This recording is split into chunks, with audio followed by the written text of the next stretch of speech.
Non, monsieur, s'il vous plaît. La voix de Elina vacilla, à peine plus qu'un souffle, étouffé par la peur qui lui étranglait la gorge. Elle fixait l'homme en face d'elle, espérant, priant, que ce qu'elle venait d'entendre était une hallucination, un cauchemar. Mais Valentin Karhoff, debout à quelques pas d'elle dans ce vaste salon baigné de lumière dorée, la regardait avec un calme glacial. « Ne me dites pas que vous ne savez pas, reprit-il d'un ton tranquille, presque paternaliste. Ces chiens ont des désirs, tout comme nous. Il suffit de leur faire du bien. Cela inclut de coucher avec eux. » Le mot tomba dans l'air comme un coup de massue. Elina sentit le sol se dérober sous elle. Son esprit refusa d'abord de comprendre. Elle voulait croire à une blague, de mauvais goût certes, mais une blague tout de même. Pourtant, rien dans le visage de Karhoff ne laissait place au doute. Il n'avait pas haussé le ton, il ne ricanait pas. Il parlait avec une froide assurance, comme s'il venait de lui demander d'aller chercher le courrier ou de faire le thé. Elle ouvrit la bouche, mais aucun mot n'en sortit. Son souffle devint court. Tout en elle hurlait à la fuite, au refus. Mais son corps, lui, restait figé. Les battements de son cœur résonnaient jusque dans ses tempes, un bourdonnement assourdissant. Elle s'agrippa à sa robe, ses doigts crispés contre le tissu rêche. Ses jambes tremblaient légèrement, mais elle n'arrivait pas à bouger. Valentin, toujours impassible, croisa lentement les bras. Il n'avait pas prononcé une parole de plus, comme s'il lui laissait le temps d'assimiler, ou de se résigner. Ce n'est pas réel, pensa-t-elle, les yeux fixés sur le tapis au motif baroque. Ça ne peut pas l'être. Et pourtant, elle savait que si. Tout, autour d'elle, hurlait le contraire. La pièce était splendide, presque irréelle, comme sortie d'un magazine de décoration. Des murs blancs impeccables, un lustre en cristal brillant doucement au-dessus de leur tête. Les meubles en bois sombre, élégants, sentaient la richesse et le pouvoir. Un parfum léger flottait dans l'air, raffiné, coûteux. Mais derrière cette beauté, se cachait une vérité abjecte. Elina sentit sa gorge se serrer davantage. Elle voulait s'enfuir. Crier. Courir. Mais elle ne pouvait que rester là, paralysée par la violence feutrée de cette situation. Et Karhoff, lui, restait là, les yeux rivés sur elle, attendant sa réponse comme s'il s'agissait d'un simple détail contractuel. Elina n'arrivait toujours pas à y croire. Tout autour d'elle semblait trop beau, trop soigné pour que de telles paroles aient été prononcées ici. Le contraste entre l'élégance du lieu et l'abjection de la situation la rendait presque nauséeuse. Elle leva lentement les yeux vers le plafond, le lustre de cristal projetait une lumière dorée sur les murs, faisant scintiller les grands carreaux blancs du sol comme un palais de verre. Chaque chose dans cette pièce semblait avoir été choisie avec goût et précision. Rien n'était laissé au hasard. Un parfum discret floral, avec des notes boisées flottait dans l'air, mêlé à une autre odeur plus animale, plus vive. Elle baissa les yeux. Ils étaient là. 4 chiens. Allongés sur de larges coussins moelleux, au coin de la pièce. De grands animaux au pelage épais et soyeux, manifestement bien nourris. L'un d'eux leva la tête, ses yeux sombres fixant Elina avec une curiosité tranquille. Un autre bâilla, étirant ses pattes avant de se rouler paresseusement. Ils étaient beaux, puissants, inoffensifs en apparence. Et pourtant, dans le silence épais, leur simple présence glaçait le sang d'Elina. Son souffle devint plus court. Chaque inspiration lui coûtait.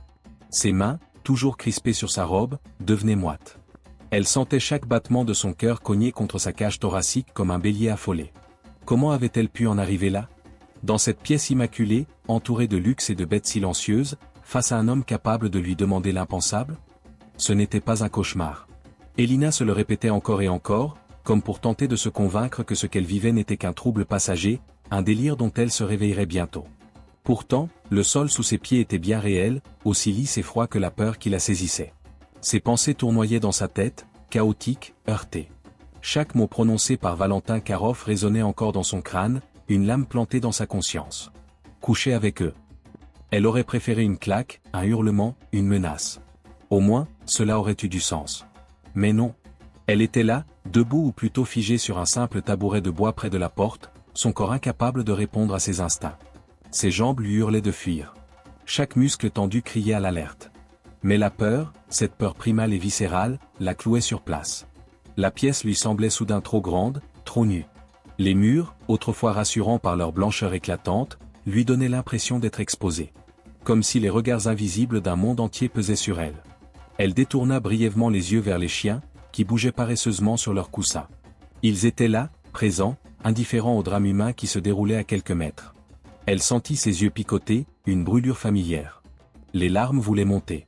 Mais elle les retint. Pleurer? À quoi bon? Les larmes n'avaient jamais changé le destin d'une femme sans pouvoir. Alors elle se tourna de nouveau vers Valentin, cherchant sur son visage une trace d'humanité. Mais elle n'y vit qu'une attente glaciale. Comme s'il contemplait une marchandise, patient, certain qu'elle finirait par céder. La voix d'Elina s'étrangla à moitié dans sa gorge, trop sèche, trop faible. Pourtant, ces quelques mots lui coûtèrent une force énorme, comme si elle avait dû les extraire d'un gouffre. Ses lèvres tremblaient, ses yeux se fixaient désespérément sur Valentin Karoff, espérant un signe de recul, un sursaut d'humanité. Mais rien. Il ne broncha pas. Son sourire resta figé, presque attendri, comme celui d'un père devant l'enfant qui refuse d'obéir. « Tu peux. Et tu le feras, répondit-il simplement. Il n'y avait ni colère, ni menace.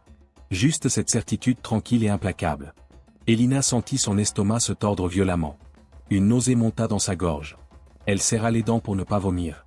Sa main se crispa encore davantage sur le tissu de sa robe, le froissant à s'en faire mal. Comme si agripper la réalité entre ses doigts pouvait lui éviter de basculer dans la folie. « S'il vous plaît, je suis venu ici pour travailler. Pour faire le ménage, cuisiner, pas pour ça. » Elle n'arrivait même pas à prononcer les mots. Il restait coincé, honteux, douloureux. Cette fois, l'expression de Valentin se durcit. L'ombre d'une irritation passa dans ses yeux. « Tu crois que tu as le choix ?» demanda-t-il, sa voix perdant toute douceur. Et à cet instant, quelque chose céda en elle.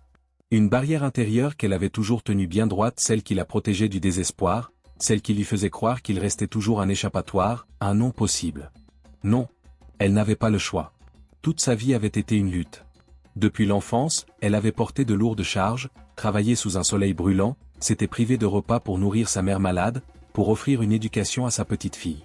Elle avait quitté son pays, traversé des frontières, vendu ce qu'il restait de ses biens pour arriver ici, dans cette maison, persuadée qu'elle allait enfin pouvoir souffler. Travailler, oui. Durement s'il le fallait. Mais pas ça. Et pourtant, elle y était. Face à un mur. Face à un homme qui ne la considérait même pas comme une femme, encore moins comme un être humain. Les chiens bougèrent, comme en écho à ses pensées. L'un d'eux renifla l'air, puis se recoucha paresseusement. Elle déglutit avec peine. Ses paumes étaient moites, sa gorge serrée. Elle sentit les larmes menacer de couler, mais elle les retint encore une fois. Alors, elle fit le seul choix qui lui restait. Celui de survivre, encore. Elle leva lentement les yeux vers Valentin, et hocha la tête. Très lentement. « Donnez-moi 2 jours, murmura-t-elle. Un silence. Puis un sourcil légèrement arqué. 2 jours ? Pourquoi faire ? Pour me préparer. Ce n'est pas facile, dit-elle, la voix à peine audible mais ferme. Il l'observa longuement. Puis, comme satisfait de sa soumission, il esquissa un léger sourire. Très bien. 2 jours. Mais après, tu feras ce que je te dis. Et sur ces mots, il se détourna. Il marcha calmement vers la porte et l'ouvrit avec une aisance presque élégante. Sans un regard en arrière.